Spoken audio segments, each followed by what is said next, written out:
My name is Lisa Jackson and I teach math. I went to a couple of different universities. My first degree, I have an electrical engineering degree from Santa Clara University.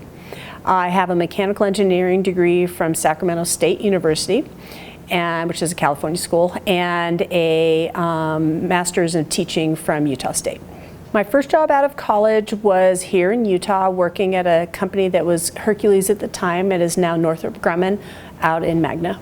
Working in a male-dominated field was not as bad as I thought it would be, especially here in Utah. In California, I was in classes with a lot of women, especially in the electrical engineering field, and out here I was a little nervous. But for the most part, I was treated really fairly by most of my peers, with the exception of one or two. But it wasn't enough to dissuade me from being an engineer, because I knew where the prejudice, I guess, came from. Actually, I think as an engineer, I enjoyed being an engineer, but I do like teaching math a lot more. I think that just showing up every day and having students learn and do well and come back and say, hey, you were a great teacher, that's really it. So it's an ongoing accomplishment. It's not just one moment in time. Going into engineering, it was more my dad kind of encouraged me to do that. I was good at math and I was good at science. And also, let's be honest, engineers made a lot of money.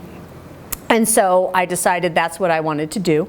And I don't regret it. I was not bored in college at all. I stopped being an engineer when I had kids and stayed home and raised them until my daughter was in the 2nd grade. And I decided I got what I would consider a calling.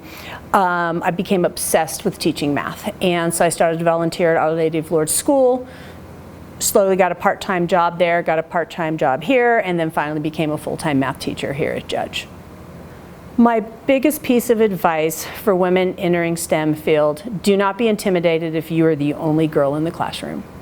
I think in Utah, it's probably not as diverse as it was in California when I was there, and in electrical engineering especially. Mechanical was more male-dominated.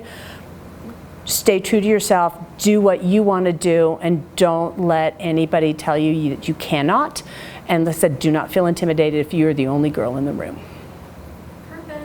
Thank you. Because I was the only girl in the room, and when you didn't show up to class, they knew, and it sucked.